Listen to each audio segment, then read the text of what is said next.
investors who are, let's just say they're local investors or mum and dad investors, this is really targeted to help you understand, hey, let's take away some of that. Let's give you a little checklist today to make it nice and simple. The things you should put in, the things you shouldn't worry about. And by the time you've gone through this episode, you'll have a really good, set of guidelines to follow that make life a little bit easier for your investment property. So I guess for the first thing, Daz, let's just jump in terms of the breakup of the quote.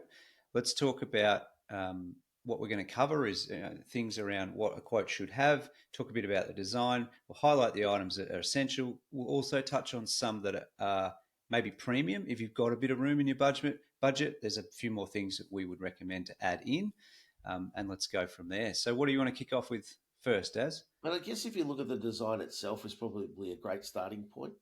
You know, in most locations, you're just best to maximize the number of bedrooms. So if you can get a 4-bedroom home over a 3-bedroom home, it just adds flexibility. It appeals to a greater audience. You generally get a few more dollars rent for that, and that's hence why we would encourage that.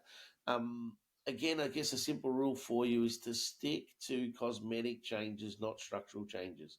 Structural changes generally cost lots of money, so try to avoid structural changes. Stick to those cosmetic items that are really controllable. And again, if you are wanting structural changes, see if the builder has some predetermined changes as well that'll be more cost effective.